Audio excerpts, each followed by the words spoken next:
Welcome to our study of Treasury of Precious Qualities by the great Omniscient Jigme Lingpa.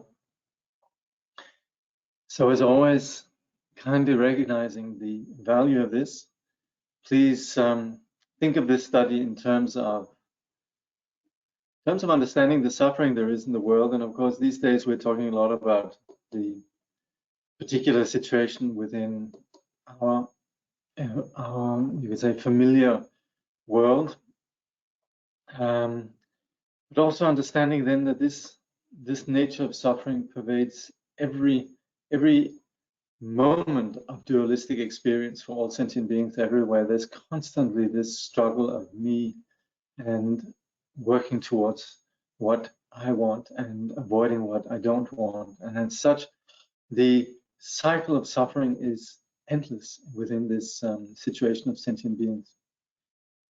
But of course, then, not being indifferent to this fact and wishing to get to the bottom of this, then this is what we presently are doing in terms of really getting to the bottom of it through the practice and study of the Dharma. Practicing and studying the Dharma, of course, doesn't mean that we then ignore, you could say, the more immediate ways with which we can alleviate sufferings for others. So, of course, it doesn't mean we should become passive in regards to our ordinary everyday experience and awareness of the suffering of the world around us.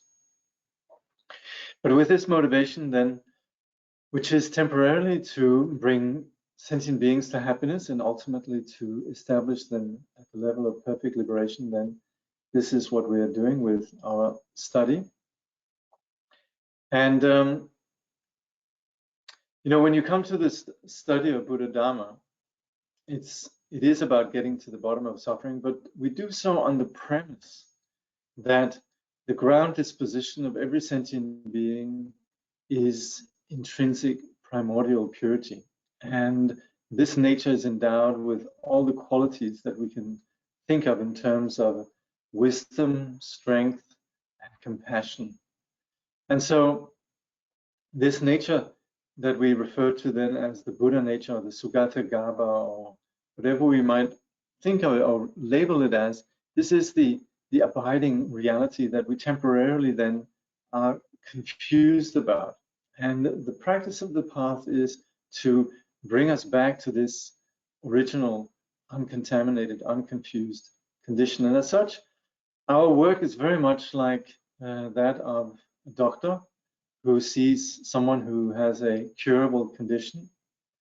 And so our approach to the path, it can be presently in terms of Kangyur Rinpoche and Jigme Lingpa. They're presenting this in terms of three ways that we can see this. One is, I'm afflicted and I have an illness, and presently I can do something about it. So it's with that awareness that we can do something about it right now that we then recognize the value of the precious human rebirth. Our situation is curable. Being born as a human means that we can do something about it. We can practice the Dharma that frees us from this suffering and that brings about happiness. Slightly better than that then is and then the next section of the book is then understanding how presently this situation is only here very briefly. So that's the second part of the book, which is the incentive to practice. And we're now presently in the third part of the book, which sees this situation in terms of three approaches. So the first is, I am sick and I wish to be well. So that's where we study the law of karma to understand what will bring about happiness. The second is, and that's what we're studying now, is understanding the condition that brings about suffering altogether, and that is the delusion that drives the condition of samsara. And that's where we're then presently studying from the point of view of it's not only that we want to be happy, but we also want to be free once and for all from this condition of suffering. And so this is then the chapter that we're studying presently, which is then the path of beings of medium scope. And that is, these are then the beings that wish to be free from samsara altogether. So there's the being of the lesser scope, the beings who wish to achieve happiness, and that's where we looked at the law of karma. What are the conditions that will bring about happiness? What are the conditions that will eliminate suffering? Presently now, studying the Four Noble Truths, we are looking at this curable condition. We're looking at the suffering there is. We're looking at the cause of it. We're looking at the elimination of it, and then we're looking at the path. So presently, then, with regards to the first of these, then the Four Noble Truths, we're particularly looking at suffering. And I always feel some obligation to tell the audience this is going to be adult material. When you study medicine and when you wish to, when you're around illness and when you're studying medicine, you're going to have to accept that you're going to be studying about the various styles of pathology. You're going to be studying illness, and you want to know about the illness and you want to know how it comes about. It's no good wanting to just perhaps be a saint right away, just like somebody who says, "Oh, I'd like to be a doctor because they have a good income and I like their sort of style, I like their position and so on," without actually wanting to get one's hands dirty and actually go in and help persons that are suffering, that are maimed, that are deeply, deeply ill.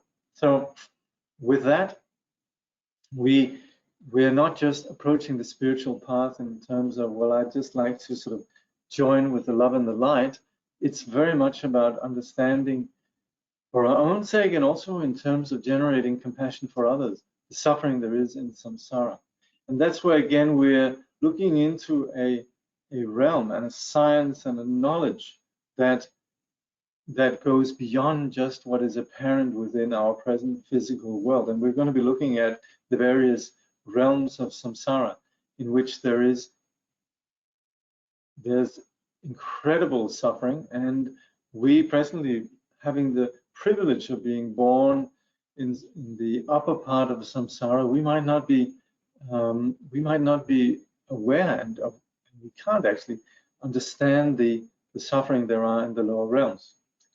But this is where we need to take the words of the great sages and understand that there are beings that suffer in this way. And on the path to enlightenment, following the noble beings, then it's really necessary for us to presently contemplate these situations of samsara, really to generate a motivation to be free ourselves and also to have compassion for others. So in the text we've identified here how presently then we have this incredible fortune. So as such, we should then proceed with the wisdom that comes from understanding the Four Noble Truths: suffering, its cause, the cessation, and the path. And that's where we then, last time we've looked at the three kinds of suffering there are within then samsara: the pain of suffering, the suffering that comes from the circumstances that we have changing, and the all-pervading or suffering in the making that's intrinsic to the dualistic experience of sentient beings. So we understand that what really lies at, you could say, the core of our suffering identity is this delusion that drives self-centering, and as such, this wish that we want. And that sort of is compared then to a poison that then continually distorts our experience. And if we look at the commentary last time, then just because it really sort of sums it up, Kangyur Rinpoche comments, the roots of our present and future suffering are the harmful mental patterns of desire and aversion, which, prompted by our clinging to illusory phenomena, set in motion destructive karmic sequences of cause and effect. This demon of desire is like a venomous snake rearing up to strike. External objects, shapes, sounds, and so forth are a kind of poison. So once we have this delusional condition and we're continually operating from a place of self-centering, me, then there's continually this interaction which is prompted by that desire, and the perspective that we have on the world around us is colored by that. Our present identity in terms of a person shapes a particular style of perception depending on the realm that we're in, but as such then all the various objects that we encounter, the sounds and so forth, all of these, they are permeated by this condition of delusion.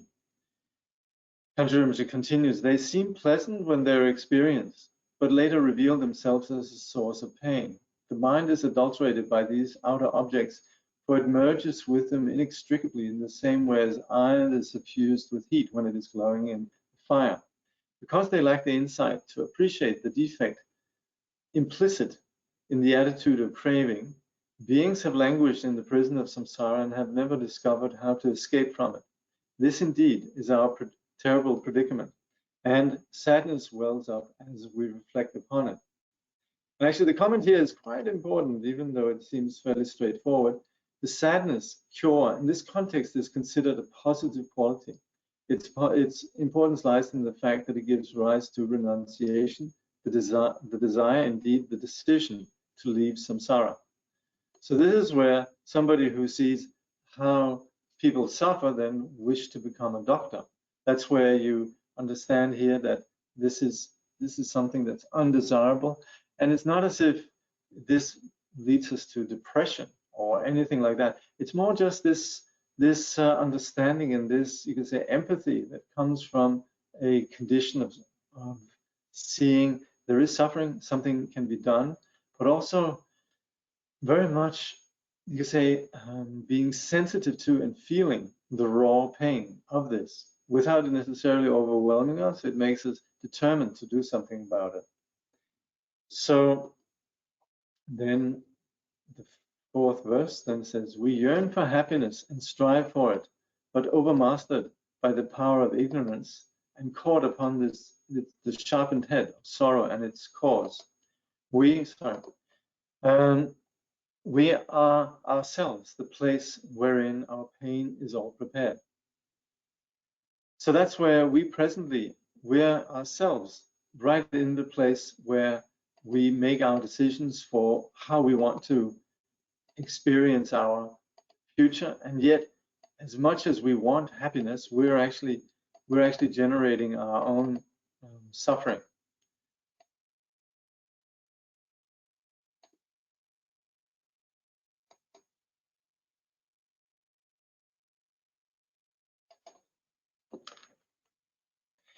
So Kangyur Rinpoche says, beings in samsara long for happiness. They try their best to achieve it. But despite their tremendous efforts and the difficulties they endure, they are actually unaware of the causes of happiness and are dragged down by their own ignorance. This is an important point, because this is where we look at others and we look at ourselves and we feel guilty, or we blame others.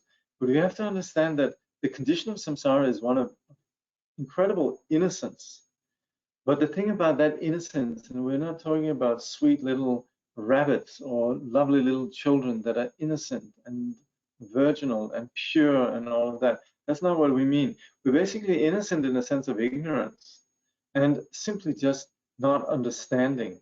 And that's where sentient beings, us who are caught by this fundamental lack of awareness, continually stumble about attempting to gain happiness and becoming habituated to particular patterns of action that we simply have, that we've established on the basis of wanting happiness, and then now becomes our sort of standard way of acting.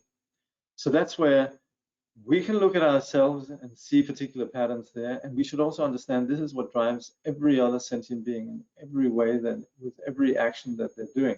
And that's from, you could say, the innocence of a moth flying into a flame to insane politicians making insane decisions. All sentient beings, they are equally innocent, and yet they perpetuate their own and others' suffering. So that's why we're talking about this, not as a sort of predictable sort of observation, rather philosophical, but it's something that sort of permeates the reality that we live with every moment. And then giving an example then, Kangyur Rinpoche says, through sexual misconduct, for example, they, sentient beings, create the causes of all kinds of suffering and eventually have to endure the result, transfixed on the sharp and pointed blade of pain. And this, of course, is, in the case of sexual misconduct, this is a huge theme within the arts and literatures about how pursuing sexual desire, this brings about incredible sufferings of various kinds. They wholeheartedly embrace what will bring them immediate and long-term sorrow. So this is more in general, as Shantideva says in the Bodhicharyavatara. For beings long to free themselves from misery, but misery itself they follow and pursue. They long for joy, but in their ignorance destroy it as they would their foe. So that's where sentient beings, despite wanting happiness, it's as if they do everything to destroy their own happiness. It's something to ponder. So then Jigme Lingpa says, like moths attracted to the bright form of a flame, like deer, like bees, like fish, like elephants, by sound, by smell, by taste, by touch are we betrayed, bound up with the 5 objects of desire. So this actually, if you've studied Words of My Perfect Teacher, this is also some examples we have about for distraction. So deer, they're lured in. This is the skillful means of the hunters in the old India. They would play the flute, and apparently this would attract the deer. The bees, they're lured by, oh, what is it again? Oh, Kangyur Rinpoche will. Anyway, Kangyur Rinpoche will explain this, but it is how the sense objects are particularly desirable for particular, like the moth, they're attracted to the flame, the deer by the sound, etc. Then this brings about the suffering. So, for example, I remember the last one, elephants. That's where the elephant is drawn to the coolness of mud in the summer, heat, and yet sometimes this mud then can be deceptive, and they can be drawn into mud where they drown. So this is just examples, you know, so that we have then of how the objects of desire can bring about suffering. And of course, what's behind it is this desire for happiness. We should never think this is a banal way of understanding that we want happiness. Remember, some of you might have read Matthew Ricard's book, The Art of Happiness, something about the most important skill in life. And he starts off describing how, actually he was quoting, I think he was quoting Annie Marilyn Silverstone, who described how when she was young and some people asked her what she wanted in life, she says, I want to be happy, and they scoffed at her. And Matthew also describes how, you know, sort of the iconic cliche of the sort of Gaulois smoking left bank beret wearing sort of you could say radical or artist. The last thing they would want is happiness. It's like, how dull would life be if we were all happy? That the spice of life lies in our intense pain, you know, and that's where great art emerges from that. And sure enough, but the paradox here is that then that is what we're attracted to. So we shouldn't fool ourselves in thinking we don't want happiness. It's exactly that. Then, however we might want to describe it, however we might like to think of it, and maybe if it's intense pain or melancholy or whatever, it's something that we're drawn to. And there is a sort of ignorant belief that this is what will give us satisfaction, fulfillment, and so on.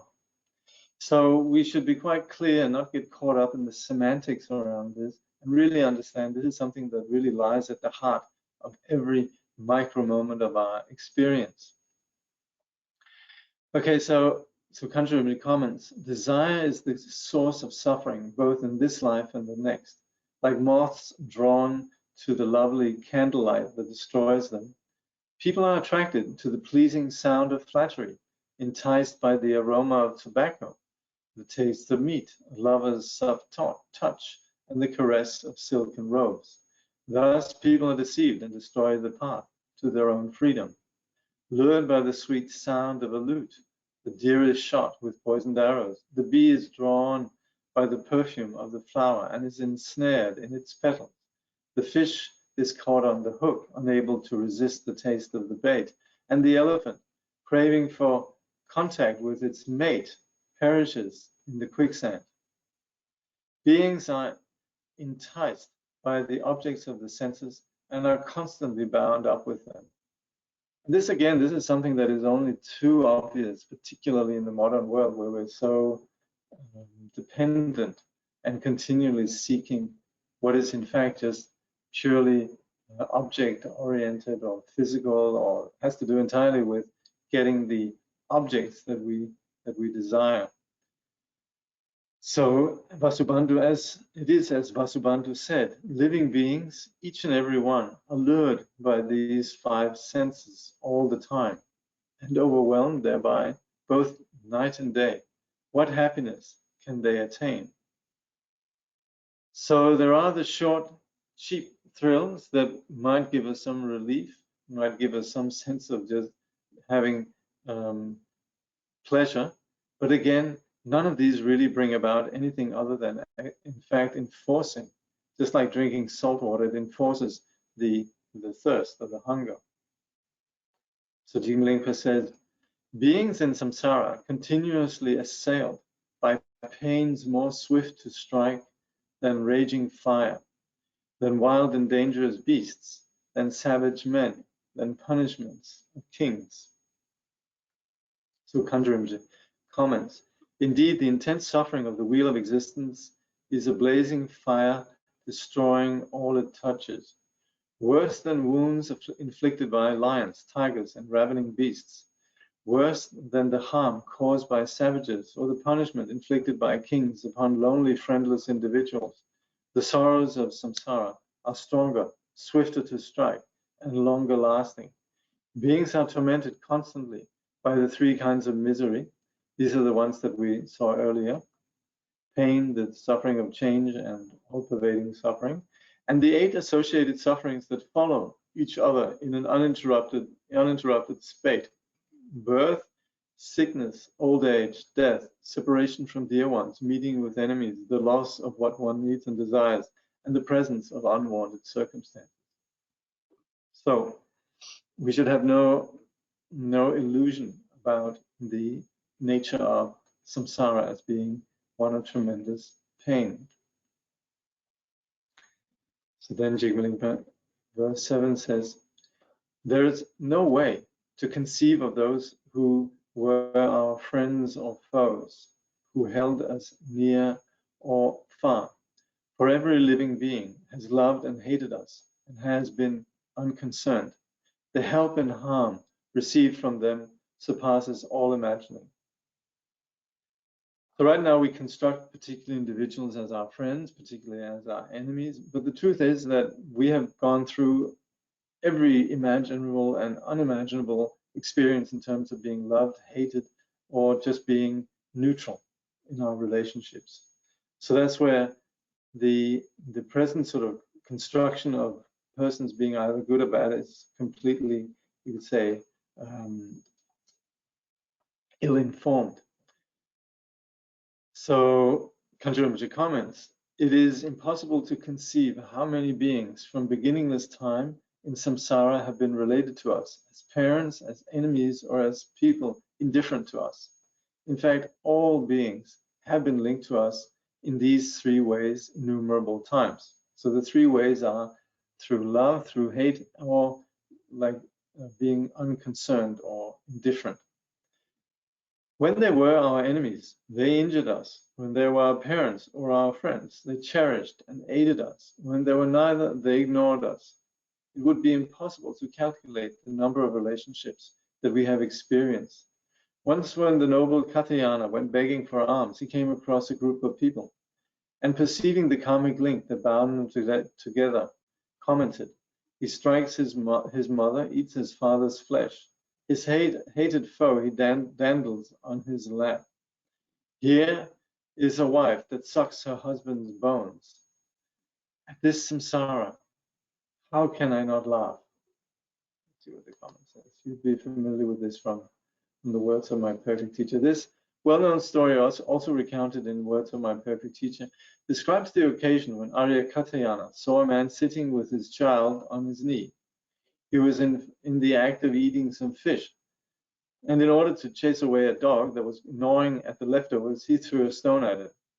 Due to the clairvoyance gained as a side effect of his meditative practice, Katyayana perceived that the baby was the rebirth of the man's worst enemy. The man's dead parents had fallen into the lower realm, but due to the karmic links, they were still drawn to him in his present existence. Thus, the fish that he was eating was the rebirth of his father, while the dog had been his mother, who in ignorance was gnawing at the bones of her former husband, and which was then being kicked away by her former child. So this story, some of us, sometimes it's also, the baby is not on the lap, but it's a woman who's suckling the baby at her breast. But anyway, so this story really shows how we're linked to each other, but the scenario can change. And Nagarjuna says in his Shulika, letter to a friend, were I to make a pill of mud just berry-sized for every mother who has given me birth, the earth itself indeed would not suffice. So countless rebirths. 8 and 9. For sake of our desires, each one of us has undergone the cutting off of heads and limbs.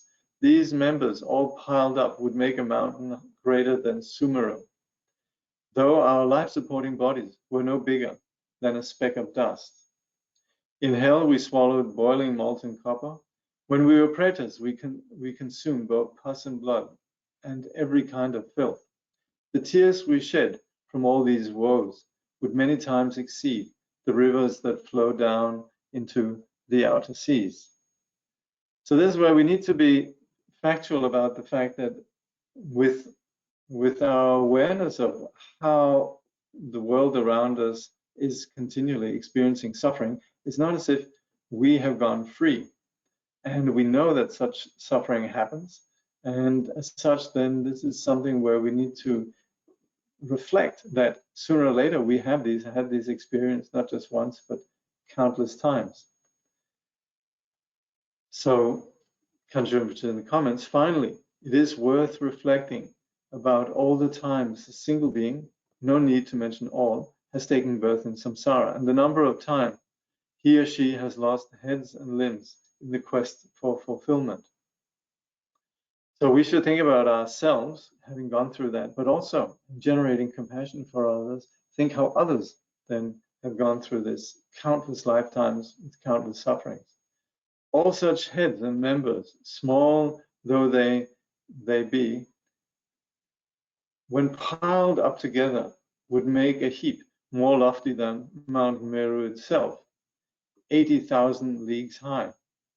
And wandering in samsara, high and low, when repeatedly we had to drink the molten copper in the hot hells, or consume filth, blood, pus, and the like when born among pretas, the tears we shed would more than fill all the rivers flowing down to the great ocean at the rim of the world.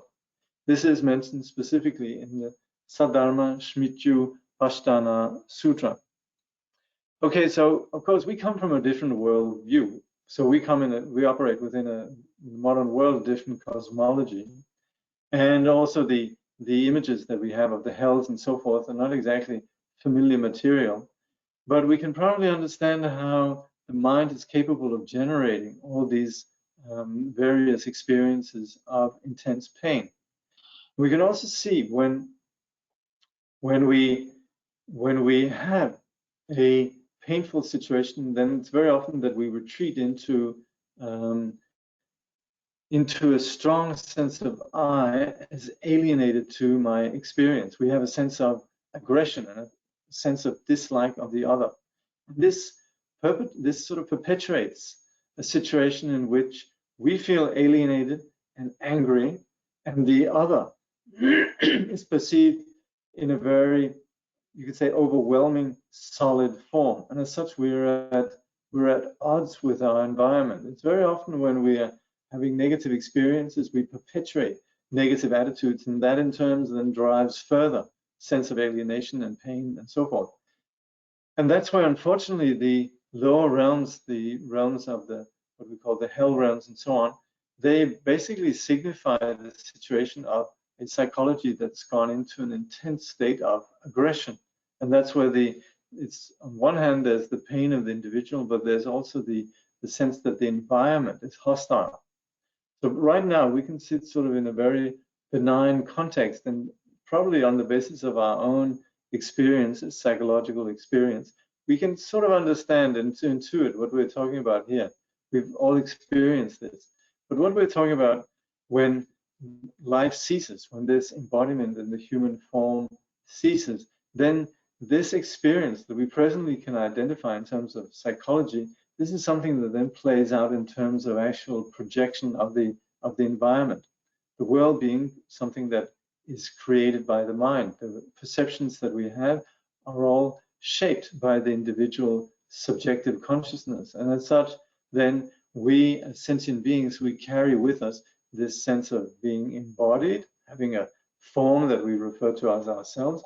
We have the experience of the world around us, and we have the corresponding sort of experiences of the interaction and the conscious perceptions of like and dislikes, pain, and so forth that takes place within this setup, really, of what we call mind, body, realm, and consciousness.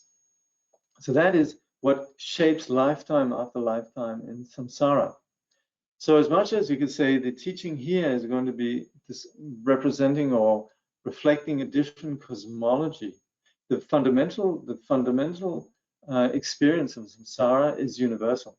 So that's where we're now going to go into some detail about the various realms. And again, this is where we should understand that this is necessary for us if we want to understand the conditions that we presently are, you could say, situated within, and also the experience of others. So we're going to look at the sufferings of the lower realms. So the 8 hot hells.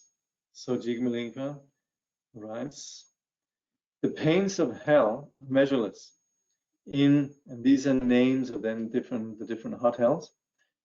In reviving, there is mutual slaughter, and in black lines, beings are sawed apart and then rejoined without reprieve. In crushing, they are ground by hammers and by head-shaped hills. In screaming, they're pierced and boiled in molten metal.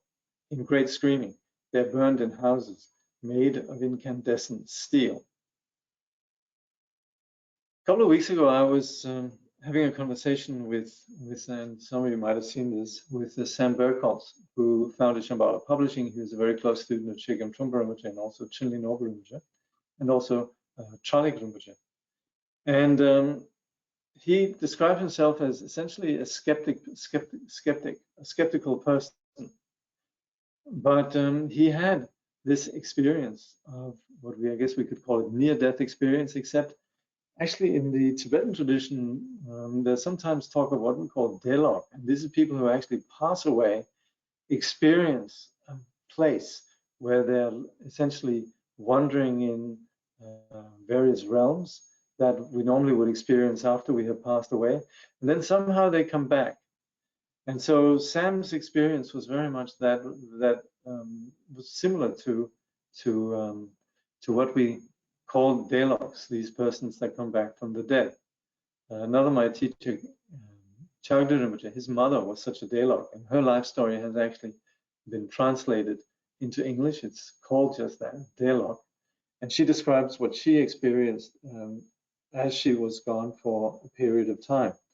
But anyway, Sam, who's a very, you could say, he's with us, he's a contemporary person, and a modern person who grew up in our sort of modern experience and so on, had this experience of going, traveling through the hells, essentially being guided and being shown the various realms of the hells, and very much reflecting what we're going to be looking at here, situations of extreme pain.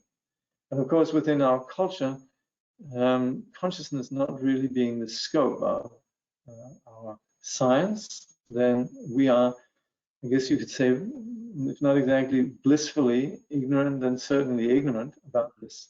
And so, again, this is where we should, as unfamiliar as this material might be, I think we should strap ourselves in and be willing to just listen out what is being said here. So, and this particular then has to do with, right now, with the lower realms. So where we're presently in the higher realm of the humans, then there are these realms in which we, you'd say, for a very long time perpetuate conditions of suffering. And particularly the hells then is this active, aggressive alienation and continual experience of anger. So Kangyur Rinpoche comments, there's nowhere in samsara beyond the reach of pain. But the suffering in the lower realms, and especially the hells, exceeds all limits. The first hot hell is the so-called reviving hell. Here, beings perceive each other as mortal enemies and fight each other to the death. But then there comes a voice saying, revive. The slain come back to life, and the fighting and killing start all over again. And so on, endlessly. It is said in the Sadharma Smityu Pashtana Sutra that all who have killed a human or non-human being will without fail be reborn in the reviving hell. So of course, this is talking about the direct relationship between the cause and the effect. That's just like we would say, without fail, an apple seed will become an apple tree. But the thing is also, this apple seed, even though it's destined to become an apple tree, it can be shaped in various ways. It can be given all the right conditions. It can be, you're going to grow fully, or it cannot grow fully, and so forth. So we would always say that the single virtue of negative actions are that they can be purified. So if someone has committed a negative action that by its nature leads to this kind of suffering, it doesn't mean this cannot be remedied. So it's very important in this discussion to understand that as much as we're talking about the relationship between cause and effect, then also we understand that these effects can be mediated by circumstances. And that's of course also where, for example, on the path, then even if we have committed murder, if we have killed non-humans and so forth, then these are negative actions that can be purified. The circumstances can be, you could say, mitigated. Then Jigme Lingpa says, in the hell of heat, they are impaled on burning stakes, and in great heat, their bodies are run through by tridents. Wrapped in sheets of blazing steel, they boil in vats of molten bronze. And in the blazing iron tenements of torment unsurpassed, the beings are not distinguished from the fire consuming them. So Kangyur Rinpoche then comments, the second hot hell is the black line hell. There beings are tormented by being cut in pieces with saw following black lines from 8 to an unlimited number that have been drawn on their bodies. As soon as the body is dismembered, it is joined together by the power of karma and becomes whole, only to be torn apart once again. As specified in the Sadharma Smityu Sutra, the cause of this is harming parents, relatives, and friends, lying to them, and sowing dissension. The third hot hell is the crushing hell. Here beings are crushed between mountains, shaped like the heads of the animals they have previously killed, or else they are pulverized by hammers and clubs. The Sadharma Smityu Sutra says that the killing of animals, goats, sheep, foxes, pigs, rabbits, mice, deer, and so forth, is the cause of being born there. The fourth hot hell is the hell of screaming. Here, because of their evil karma, many beings are boiled in molten metal or crushed and pierced by white-hot hammers, swords, and the like. They scream and die in dreadful torment. They are born there because they have tortured others physically, verbally, and mentally, and because they have led others astray and corrupted them. The fifth hell is the hell of great screaming. Here the suffering is even greater than in the previous hell. Beings are driven into metal containers with double walls that are incandescent with heat. There they are roasted amidst dreadful lamentation. The cause of such a destiny is stealing religious property, the sustenance of hermits, or the possessions of spiritual masters, and causing them to suffer. The sixth hell is the hell of heat.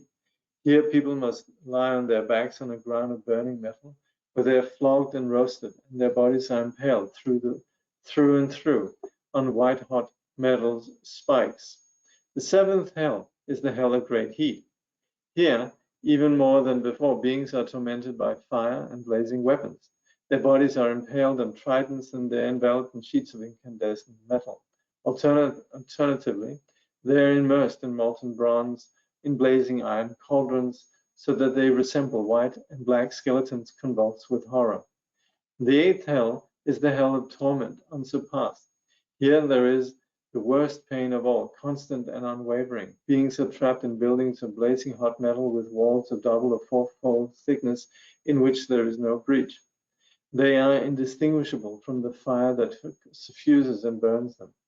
It is specified in the description of the hells that beings who do great harm to persons who have sublime qualities, or who kill their parents or their spiritual teachers, will surely burn for an entire kalpa in the hell of torment unsurpassed.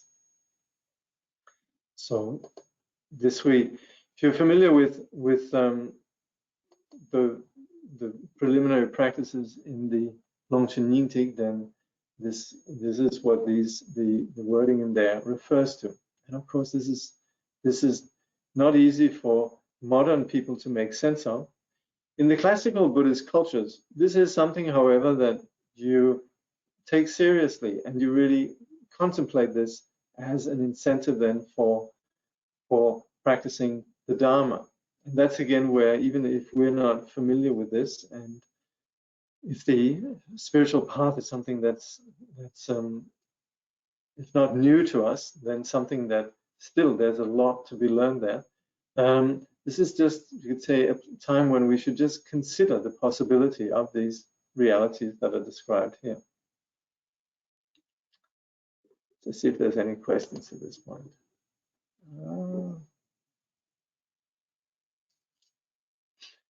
Do self-centering come from desire? No, self-centering comes from delusion. It's from the basic confusion. Just like when we fall asleep, then we, well, someone says again, I forgot the supplication. Let's go. Anyway, so yes, so the self-centering comes from this basic condition of confusion, in which then there's the conception of self and the conception of other. And it's on the basis of self that perceives other, that then like, oh, I would want this from the perceived object. So it comes from, so self-centering brings about desire, but it essentially originates from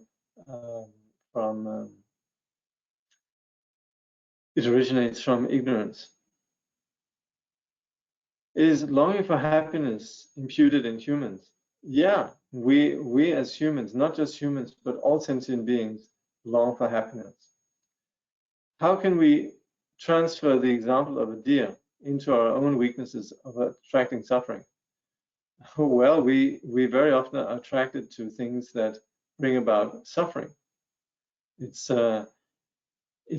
can come from, like before we were talking about how in the arts we have so many stories about persons who they want something, weakness.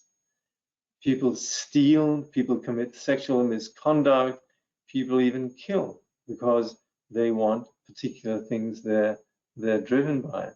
We see this all the time in the world. People do terrible crimes because they have particular objectives. Do other beings comprehend?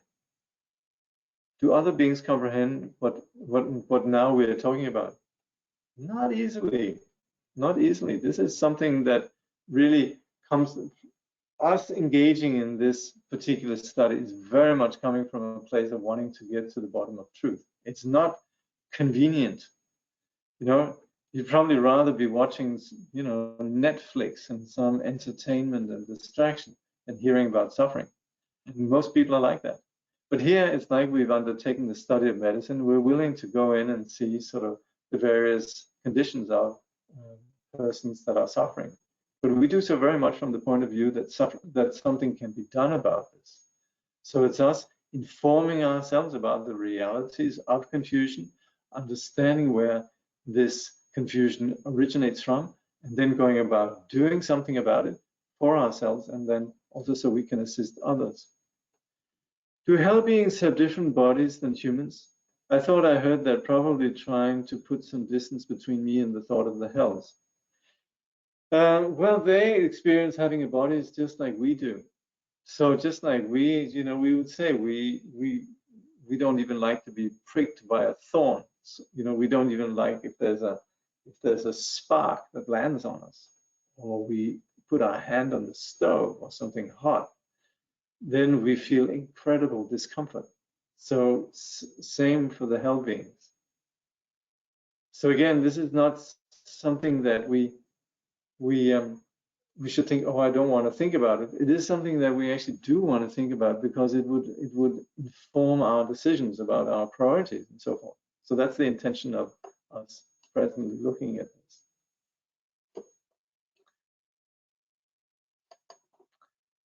So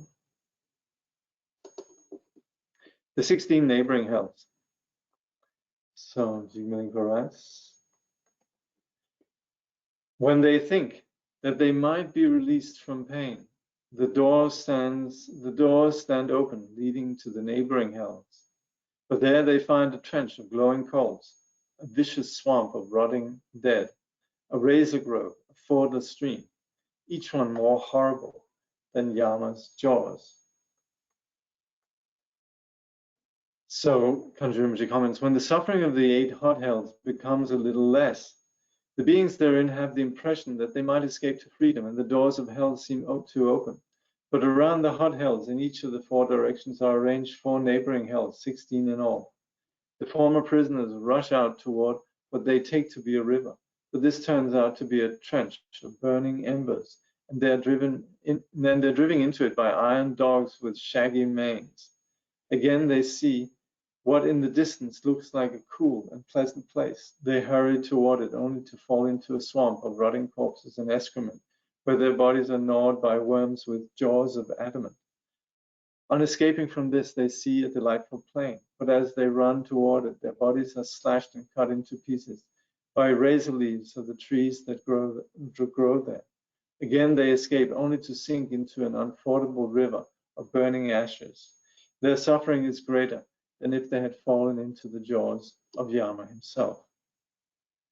So this is again where we generate compassion for the sentient beings that are living there, and understanding the causes of the suffering, we become determined to eliminate and not be held by the causes of these sufferings.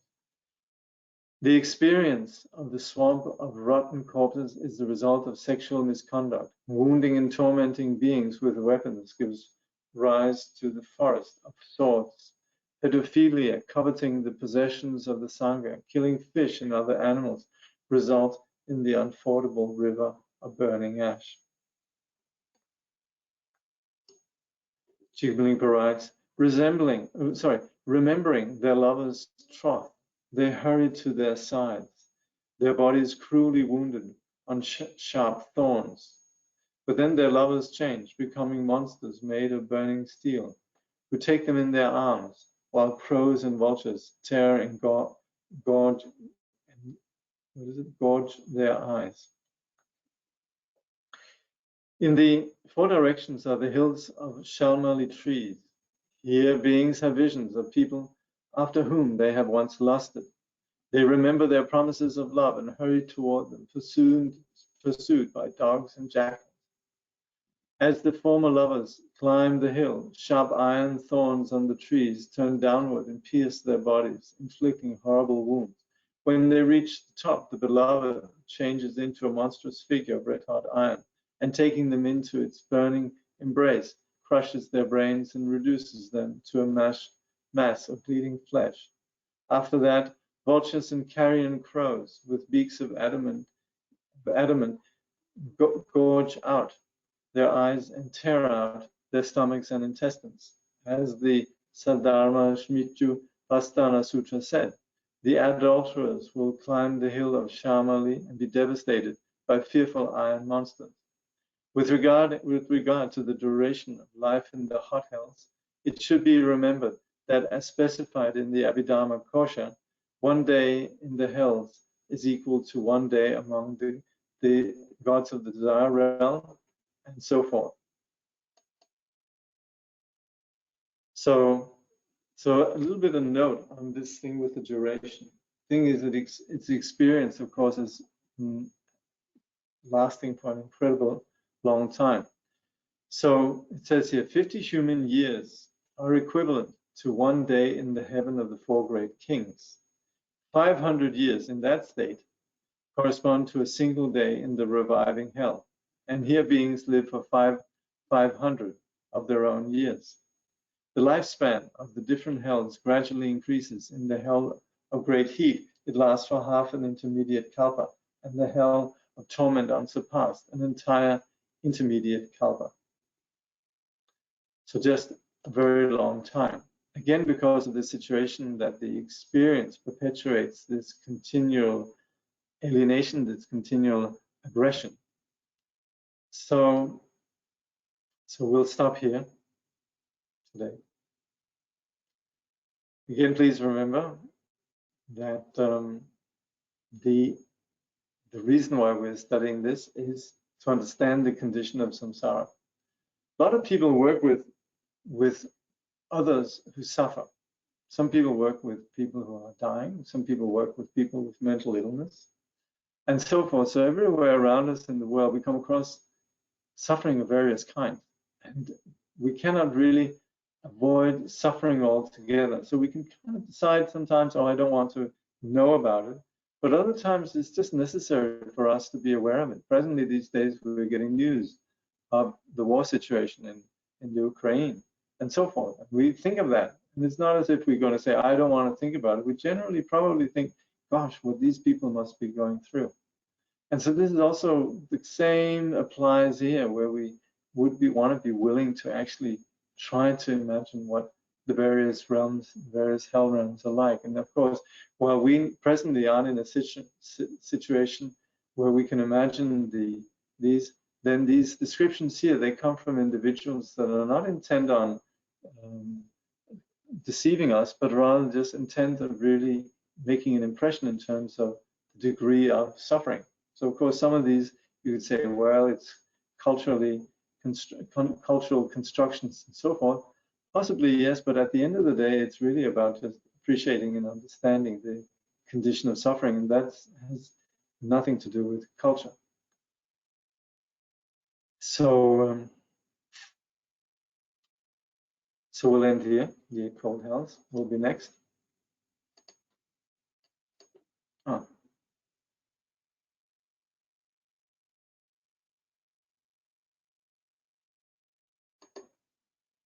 Yeah.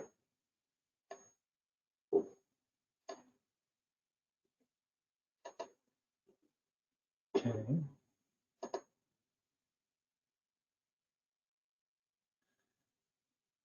Thank you for guiding us through hells and out. Yes. Yes, that is like Winston Churchill says, if you're going through hell, keep going. Yes. So this is we're being guided by Jigme Lingpa and Kangyur Rinpoche. And of course, the implication here is they're coming from the tradition of the great perfection. You couldn't find a tradition that more sees the innate purity, that more emphasizes the innate purity that's basic to our essential disposition. So you couldn't find a path that is more, you say, willing to appreciate the innate bliss that's basic to our being, and very much to encourage and empower us to take hold of that.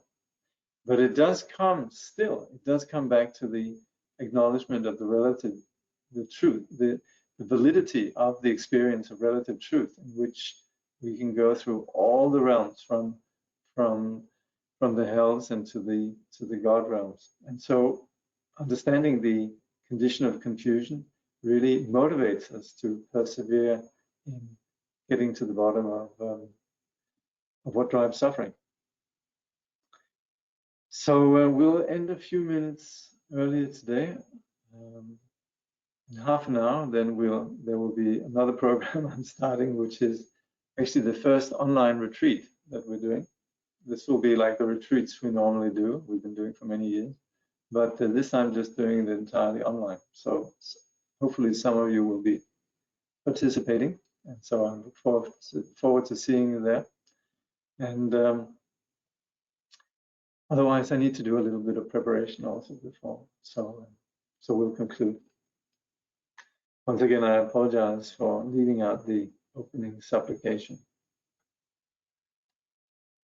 Through all our births, wherever we may be born, may we be endowed with the 7 good qualities of the higher realms. As soon as we're born, may we meet with the Dharma and have the freedom to practice it properly. At that time, may we please the Holy Gurus and practice the Dharma throughout the day and night. Realizing the Dharma and accomplishing its essential meaning, may we cross the ocean of existence in that life. Thoroughly teaching the holy Dharma in this world, may we never tire of accomplishing the benefit of others. By this vast benefit of others, without partiality or bias, may all attain Buddhahood together. Thank you.